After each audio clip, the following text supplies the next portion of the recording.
কিন্তু যা ঘটে গেল সেটা বিপ্লব হয়নি কিন্তু। সরকার পরিবর্তন হয়েছে গণঅভ্যুত্থানের মাধ্যমে এবং কিছু আশা আকাঙ্ক্ষার কথা চলে আসছে এখানে নতুন প্রেক্ষাপটে। এবং সেই আশা আকাঙ্ক্ষাগুলোকে যদি আপনি মনে করেন বিপ্লব, তো বিপ্লবের জন্য বিপ্লবী দল ছিল না। যেহেতু আপনারা ক্যান্টনমেন্টে গেছেন, কথাবার্তা বলেছেন, সমঝোতায় এসেছেন, বিপ্লবের পর কিন্তু ক্যান্টনমেন্টে বসা যায় না। সব দলের সাথে বসে না কিন্তু। এগুলি কিন্তু বটম লাইন। আমি বিপ্লবের সাথে যারা জড়িত এনসিপি তে যারা করতেছেন এখন, যারা আছেন, আমি তাদেরকে বলব, আমি ছোট ভাই তোমাদের বড় ভাই হিসেবে কথা বলতেছি। তোমরা অনেক আন্দোলন করছো, অনেক কষ্ট করছো, অনেক কিছু বোঝো এবং আমাদেরও তো জীবনের অভিজ্ঞতা এখানে আসছি আমরা। হালকাভাবে আসি নাই তো। জীবনের কর্মকাণ্ড তো আমাদের তো ব্যাপক। আমরা সব দেখে ভেবে বুঝি। যেহেতু ১ম লগ্নে একটা পরিবর্তনের পরে যেটাকে তোমরা বিপ্লব বলতেছ, ওটা ছিল ছাত্র জনতা, সামরিক বাহিনীর সম্মিলিত একটা গণ অভ্যুত্থান কার বিরুদ্ধে? একটা সরকারের বিরুদ্ধে। একটা স্বৈরাচার সরকারের বিরুদ্ধে হয়ে গেছে। এবং ওই আর্মিকে রেখেই তাদের সমঝোতায় কিন্তু একটা সরকার গঠন করা হলো। এবং সেখানে ডক্টর ইউনূসকে নিয়ে আসা হলো কাদের পরামর্শে? এই ছাত্রদের পরামর্শে নিয়ে আসা হলো। লক্ষ্য করুন কিন্তু। এবং সেখানে জাতীয় পার্টি আমাদের জিএম কাদের বলেছিল যে মার্শাল র কথা। কিন্তু সেনাবাহিনী চিফ বলেছে মার্শাল আমরা দেব না।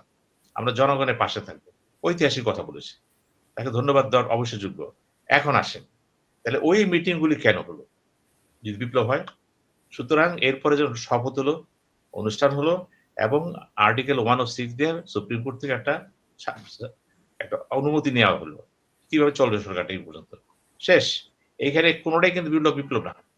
সবই হচ্ছে একটা পরিবর্তনের পালার সাথে, আমি সাথে বুঝতে পারছিলাম। ট্রান্সফরমেশন এ যাব। একটু টেনে যাও না। এবং এই কিন্তু রাষ্ট্রপতিকে রেখে দেওয়া হলো। যদি সেদিন রাষ্ট্রপতিকে সরায় দেওয়া হতো, রাষ্ট্রপতি কে হতো? একটা কনস্টিটিউশনাল ভ্যাকুয়াম হয়ে যেত কিন্তু।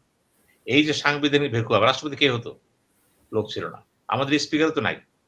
ডেপুটি স্পিকারও নাই। কাজেই অস্থায়ী রাষ্ট্রপতির সুযোগ নাই তো। সর্বত কারণে রাষ্ট্রপতি পদটাকে যদি বিলুপ্ত করা যেত, সেখানে কি হতো? একটা সংকট দেখা দিত। কিন্তু কোন দল এনসিপি ছাড়া কোন দলই চায় নাই জামাত ছাড়া যে এই সংকটটা হোক। এইখানে আপনাকে বুঝতে হবে যে আমাদের মৌলিক ফান্ডামেন্টালটা ছিল একটা গণ অভ্যুত্থান হয়েছে যার সাথে দলমত নির্বিশেষে সবাই একমত ছিল। কোন বিতর্ক নাই এবং সামরিক বাহিনীর সাথে সমঝোতা করে আলাপ আলোচনা করে সব দল আলোচনা করে একটা সরকার গঠন করা হলো ডক্টর ইউনূসের নেতৃত্বে। এবং তার নাম দিলেন কি? অন্তর্বর্তীকালীন সরকার। অবশ্যই নিরপেক্ষ। সরকার কেন দিলেন? যাতে এই সরকার জরুরি কিছু কর্মসূচি গ্রহণ করে নির্বাচনের দিকে ধাবিত হয়। নির্বাচন দিয়ে তারা চলে যাবে। শেষ, কথা কিন্তু শেষ। এখন আসেন। নির্বাচন তো হয়ে গেল। এবং ওই সরকারের মাধ্যমেই কিন্তু শপথটা হয়ে গেল। এই শপথটা কে পড়ালেন? রাষ্ট্রপতি। এখানে রাষ্ট্রপতি কিন্তু একটা ইনস্টিটিউশন, খেয়াল করবেন। এটা ব্যক্তি বড় না কিন্তু। Symbol of institution. ওখানে যেই বসবে এই কাজটা সেই করবে। এখন তাকে যেহেতু বৃহত্তর জনগণ মেনে নিচ্ছে, জনগণ বুঝাচ্ছে যে বৃহত্তর আলোচক যারা ছিলেন, স্টেক হোল্ডার যারা ছিলেন, দলগুলো মেনে নিচ্ছে তাকে।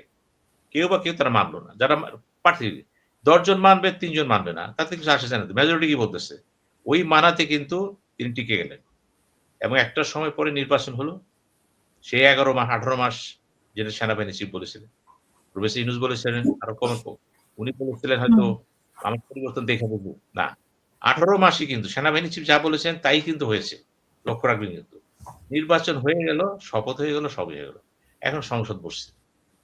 এখন সংসদ বসার সময় আপনি তো ভালো করেই জানেন এবং ইতিমধ্যেই জনাব তারেক জিয়া প্রধানমন্ত্রী হলেন, সংসদ নেতা হলেন। তিনিও ঘোষণা করে দিলেন, রাষ্ট্রপতি পদে আমরা এখন কোন পরিবর্তন আনবো না, আমরা ভবিষ্যতে দেখব। এবং রাষ্ট্রপতিও কিন্তু তার অবস্থান থেকে বললেন, আমি নির্বাচনের পরে আমি নিজেই এখানে থাকার ব্যাপারে আগ্রহ প্রকাশ করছি না। তিনিও গেইজ করলেন যে আমার এখানে থাকা ঠিক না। দেখেন এগুলো কিন্তু বাস্তব প্রেক্ষাপট। এগুলো হালকাভাবে দেখেন না কিন্তু। এখানে আবেগ আনবেন না। সবসময় আবেগ দিয়ে কথা বলবেন না কিন্তু। উনি কিন্তু যেহেতু প্রধানমন্ত্রী চাইলেন যে উনি কন্টিনিউ করে একটা সময়ের পরে আমরা দেখব কাকে আনা যায়। উনি কিন্তু এই কথা বলেন নাই উনি তো পদত্যাগ এই বর্ষ করলেন না। এই না, আসেন। উনি এই কথা বলেন নাই তারেক জিয়া যে উনি ২৮ সাল পর্যন্ত থাকবে বলেন নাই। উনি বলছে উনি কাজ চালায় যাবে আমরা সামনে একটা চিন্তা ভাবনা করব। সবকিছু কিন্তু তড়িঘড়ি করবেন না কিন্তু। একটা পরিবর্তনের পরে কিন্তু অনেকগুলো শৃঙ্খলার ব্যাপার আছে কিন্তু। এগুলো বুঝবেন আস্তে, আস্তে বুঝতে হবে।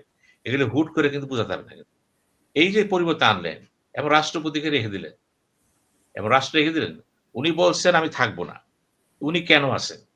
যেহেতু তারেক জিয়া বলে দিছে, আমরা তার ব্যাপারে পরে চিন্তা করব। অর্থাৎ কনসেন্ট দিয়ে দিছে সে। এই মুহূর্তে আপনার যেতে হবে না, আপনি থাকতে পারেন। উত্তর পেয়ে গেছে কিন্তু সে। অতএব রাষ্ট্রপতির দিক থেকে কিন্তু সে ক্লিয়ার যে আমাকে এই সরকার এই মুহূর্তে তারা চাচ্ছে না, আমাকে চাচ্ছে থাকতে। এখন কেন থাকবেন, কি জন্য থাকবেন এটা রাজনীতি বিশ্লেষণ। এটা ভিন্ন প্রেক্ষাপট কিন্তু। সাংবিধানিক প্রেক্ষাপটে উনি থাকলেন। থেকে কি করলেন? সংসদ অধিবেশন ডাকলেন। ঠিক আছে স্পিকার ছিল না। আমরা কার কাছে গেলাম? শপথ দিলাম চিফ ইলেকশন কমিশনারের কাছে। ও ঠিক আছে একটা উঠে গেল। এরপর আসলো প্রশ্ন আসলো, এখন মূল স্পিকার যেটা সংসদ বসবে কে থাকবেন? সেখানেও কিন্তু একটা বিকল্প পথ বের করা হলো। কে হলো? আমাদের বয়োজ্যেষ্ঠ মোশাররফ হোসেন সাহেব। উনি স্পিকার দায়িত্ব পালন করলেন, সভাপতির দায়িত্ব পালন করলেন। ওইখানেই স্পিকার হয়ে গেলেন। এখানে কিন্তু কোনো ব্যত্যয় ঘটে নাই। সবসময় কিন্তু সংবিধানের অক্ষর দাড়ি কমাসও চলা যাবে না। একটা রাষ্ট্রের জীবন এত সোজা না যে সংবিধানের দাড়ি কমারও অনেক সম্প্রসারণ হবে কিন্তু প্রয়োজনের খাতিরে।